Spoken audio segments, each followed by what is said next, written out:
तू हिरे माझा मितवा प्रेक्षकांनो, मालिका खूपच सुंदर वळणावरती आता मात्र आलेली आहे.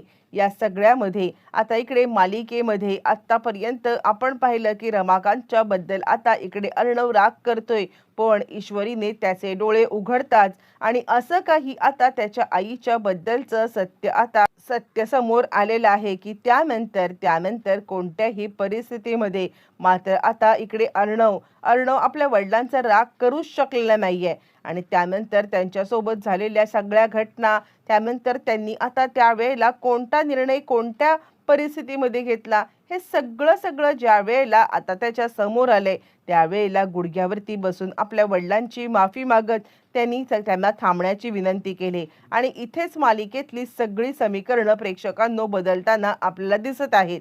मुळातच सगळा चमत्कार कसा घडला आणि त्यानंतर मात्र आता वल्लरी, अंजली या दोघींना सुद्धा आता कशी सणसणीत चपराक बसलेली आहे, कारण अर्णवच मात्र आता ईश्वरीच्या बाजूने झालेला आहे. दोघांना वेगळं करण्याचा सुद्धा आता प्लॅनिंग फसलेलं आहे. नक्की काय घडलंय सगळं सविस्तरपणे पाहूया छोटासा व्हिडिओ चुकवून. इकडे आता ईश्वरी बाबांना सांगत आहे, हे बघा, मला काय वाटतं माहितीये का, काहीही झालं ना तरी हळूहळू घरचे सगळे तुम्हाला स्वीकार करतील. तुम्ही उगाचच आता स्वतःला त्रास करून घेऊ नका. असं म्हटल्यावरती ते म्हणतात, नाही ग ईश्वरी, हे असं फक्त तुला वाटतंय, पण मला नाही वाटत की या सगळ्यामध्ये कुणीही माझा स्वीकार करेल किंवा आता कुणीही मला या सगळ्यामध्ये आपलंसं म्हणेल. मला असं वाटतंय की मी आता इथून निघून गेलेलंच बरं. आणि असं म्हटल्यावरती ईश्वरी म्हणते, हे बघा, तुम्ही हार मानू नका. खरं तर मला आता तुम्हाला न्याय मिळवून द्यायचा आहे, पण याच्यामध्ये सुद्धा आता माझा एक असा हेतू आहे, ते म्हणजे माझ्या आईला न्याय मिळवून तुमच्या आता मुलाचा संसार हा सुद्धा छानपणे इकडे करायचा आहे. असं म्हटल्यावरती ते म्हणतात, म्हणजे मग आता ईश्वरी सांगायला लागते, खरं सांगू का, तर आता तुमच्या मुलाने माझ्या आईचं आणि तुमचा फोटो ज्या वेळेला पाहिला ना अर्णव सरांनी, आणि त्याच वेळेला त्यांनी आता मोठा गैरसमज करून घेतला. आणि त्यानंतर त्यांनी आता मला हेच सांगितले की तुझी आई जोपर्यंत निर्दोष होत नाहीये किंवा तुझी आई निर्दोष आहे हे तू जोपर्यंत सिद्ध करत नाहीयेस, आणि तोचपर्यंत आता मात्र आपल्याला काहीही झालं तरी सुद्धा नातं हे पुढे वाढवता येणार नाहीये. असं म्हटल्यावरती मग आता लगेचच ते सांगतात, काय, यावरती ती म्हणते, तुमचं जाणं हे आता आमचं नातं मुळातच इकडे टिकून, तुमच्या जाण्यानंतर आमचं नातं मुळातच टिकून आता राहणार नाहीये. आणि त्याचमुळे तुम्हालाच या सगळ्यामध्ये आमचं नातं जोडण्यासाठी प्रयत्न करायला लागतील. आणि त्यावरती मग आता लगेचच इकडे सांगायला लागतात, बाबा ठीक आहे, म्हणजे मी इथे फक्त माझ्या कामासाठी नाही तर तुम्हाला दोघांना एकत्र आणण्यासाठी राहतोय, हे जर का मला आता समजतंय तर मी मात्र इथून कुठेही जाणार नाहीये. तू चिंता करू नको, जोपर्यंत या सगळ्यामध्ये तुम्हाला दोघांना मी एकत्र आणत नाहीये आणि तोपर्यंत मी आता इथून जाणार नाहीये. बाबांनी ईश्वरीला वचन दिले. आणि त्यानंतर ईश्वरी सांगायला लागते, मी तुम्हाला जे काही सांगेन ना ते तुम्ही करा. मुळातच तुम्हाला आणि माझ्या आईला न्याय मिळवून देण्यासाठी मला जे काही करता येईल ते मी करणार आहे. आणि खरं म्हणजे सगळ्यात महत्त्वाचं म्हणजे आता मला या सगळ्यामध्ये माझं आणि अर्णव सर यांचं सुद्धा नातं आता व्यवस्थित करायचं आहे. असं म्हटल्यावरती मग आता दोघांचा प्लॅन ठरलेला आहे. मग तोपर्यंत दोघांनी आता इकडे अर्णवचे डोळे उघडायचं ठरवलेलं आहे. पण तोपर्यंत राजेशच्या डोक्यामध्ये वेगळेच विचार. राजेश आता विचार करते, नाही, काहीही झालं तरी या प्रॉपर्टीमध्ये आता मला अजिबात कोणालाही वाटेकरू द्यायचंच नाहीये. म्हणजे कुणीही या प्रॉपर्टीमध्ये येऊ शकत नाहीये. इतकेच आधी वाटे आहेत तेवढे बाद झाले, पण हेच चांगलंच कारण आहे. मुळातच या सगळ्यामध्ये ईश्वर या घरातून बाहेर काढून आता मात्र मला पुढचा डाव खेळता येईल. आणि त्यानंतर तो आता अंजलीचे कान भरतो. आणि अंजलीचे कान भरत आता इकडे तो सांगायला लागतो, तुम्हाला कळतंय का, मुळातच या रमाकांत राजे शिर्के म्हणजेच तुमचे वडील यांना जर का अंजली मॅडमनी या घरामध्ये म्हणजे ईश्वरी मॅडमनी या घरामध्ये आणलंय ना, तर त्यांचा काहीतरी हेतू असणारच की, म्हणजे चांगला. यावरती ती सांगायला लागते, काही नाहीये, तिचा हेतू फक्त या घरामध्ये भांडणं लावणं आणि इतकाच आहे. आणि त्यावरती मग आता इकडे बाबा हे सगळं ऐकतायत. त्यांना म्हणजे मुळातच ईश्वरीने सांगितलंय, या घरातली परिस्थिती, या घरातली माणसं आता कोणत्याही परिस्थितीमध्ये इकडे म्हणजे एकमेकांशी धरूनच नाहीयेत. आणि त्याच वेळेला जावई बापू तर आता सगळ्यांच्या समोर एक, आणि त्यानंतर मग आता इकडे सगळ्यांच्या बाजूने वेगळं बोलतायत असं म्हणत त्यांना आता विचारायला नाही नाही, अंजलीला सुद्धा आता या सगळ्यातून बाहेर काढण्यासाठी मला इकडे थांबायलाच पाहिजे. म्हणजे माझ्या मुलांचे संसार टिकवायला पाहिजेत मला, किंवा माझ्या मुलांना सत्य परिस्थिती समोर आणली पाहिजे. हा माणूस तर आता चक्क तिची फसवणूक करतोय आणि तिची फसवणूक करून आता तिला खरं तर चुकीचं हे सांगतोय ते काही नाहीये. मला आता ईश्वरी म्हटले ते म्हणणं पटलेलं आहे. कोणत्याही परिस्थितीमध्ये मी आता या सगळ्यामध्ये मात्र काहीही झालं तरी हे घर सोडून जाणार नाही, जोपर्यंत माझ्या दोन्ही मुलांच्या संसाराची घडी आता बसत नाहीये.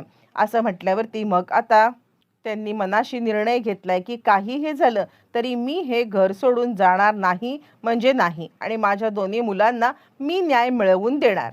असं म्हटल्यावर इकडे आता वल्लरीच्या डोक्यामध्ये कधी एकदा आपण त्यांना बाहेर काढतोय असं झालंय, आणि वल्लरी सुद्धा या सगळ्यामध्ये आता पुढाकार घेत आहे.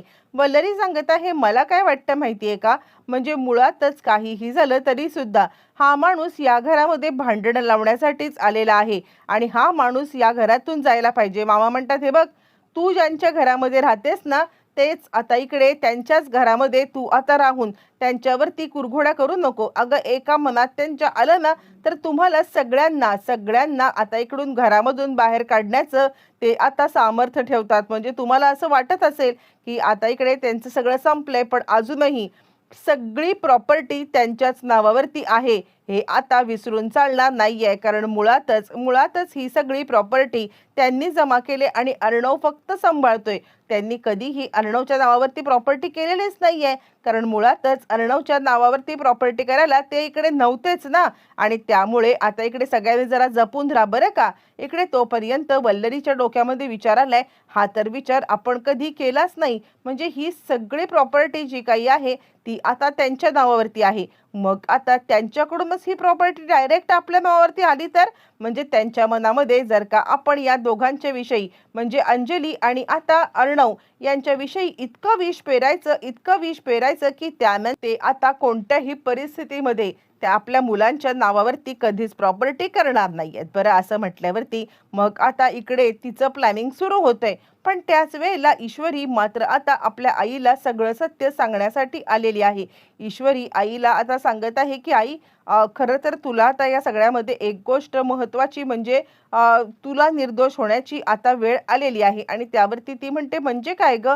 आणि त्यावरती आता इकडे ईश्वरी तिला सांगायला लागते, अगं तुला माहिती आहे का, म्हणजे मुळातच रमाकांत राजेश शिर्के हे आता परत आलेले आहेत. आणि त्यावरती मग आता इकडे सांगायला लागते ती म्हणजे, सुप्रिया काय बोलतेस तू? त्यावरती ती म्हणते, हो, आणि आता मी तुम्हाला दोघांना निर्दोष केल्याशिवाय थांबणार नाहीये. तू एक काम कर, मी ज्या वेळेला तुला बोलवेन ना त्यावेळेला घरी. इकडे तोपर्यंत वल्लरीने अर्णवचे आता कान भरलेत. वल्लरीने ज्या वेळेला अर्णवचे कान भरलेत आणि ती सांगायला लागते, तू एक काम कर ना, तू स्वतःहून त्या ईश्वरीचं कशाला ऐकतोयस? तू त्यांना सांग की बॅग घेऊन घराबाहेर पडून जा म्हणून, या घरात तुम्हाला थारा नाहीये. असं म्हणत ती मुद्दामच आता अर्णवला पहिले त्यांच्या तोफेच्या तोंडी द्यायचे ठरवते, जेणेकरून रमाकांत राजेश शिर्के यांनी चिडावं, प्रॉपर्टीचा काहीतरी वेडावाकडा निर्णय घ्यावा या कारणासाठी. आणि त्यानंतर मग आता इकडे अर्णव पेटून ऑलरेडी उठलाय, त्याचा ईश्वरीवरती ऑलरेडी राग आहे. आणि त्यानंतर तो आता सांगायला लागतोय, एक मिनिट, एक काम करायचंय, तुम्ही इथून बॅग घेऊन निघून जायचंय. मुळातच आता इतक्या वर्षानंतर आम्हाला एका बापाची गरज नाहीये. आणि त्यानंतर मग आता तो सांगायला लागतो, इतके वर्ष ज्या वेळेला आम्ही आता खितपत पडत होतो, इतके वर्ष ज्या वेळेला आम्हाला बाबांची गरज होती त्यावेळेला कुठे होतात तुम्ही? त्यावेळेला आला नाहीत ना, मग आत्ता स्वतःची सोय करण्यासाठी इकडे का आलेला आहात तुम्ही?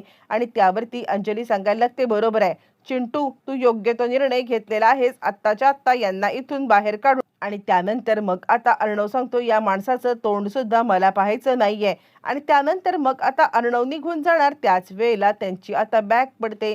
बॅगेमधून छोट्या अंजलीचा फोटो, अर्णवसाठीची कॅप आणि अनेक त्यांची छोटी छोटी खेळणी, छोटा एलिफंट, त्यांची रंगाची पेन्सिल, त्यांचे भातुकलीचे खेळ, हे सगळं ज्या वेळेला तिकडून खाली पडतं आणि त्याच वेळेला मग आता ईश्वरी कॅप देऊन अर्णवच्या डोक्यावर ठेवते आणि जो बाप इतके वर्ष ही भातुकलीची खेळणी, हे छोटे छोटे तुमचे क्षण, तुमचे सगळ्या गोष्टी जपून ठेवतो, त्या बापाला काहीच वाटलं नसेल का?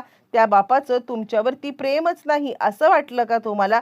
असं म्हटल्यावरती मग आता अर्णव भावुक झाला आणि ती बॅग उचलतोय. बॅग उचलल्यावरती बॅगेमधल्या आपल्या आईच्या गोष्टी, अनेक गोष्टी ज्या वेळेला तो आता पाहतोय, त्याच्या तर पायाखालची जमीन हादरले आणि तो आता हे सगळं पाहत असतानाच हात जोडून खाली बसलाय आणि "बाबा मला माफ करा.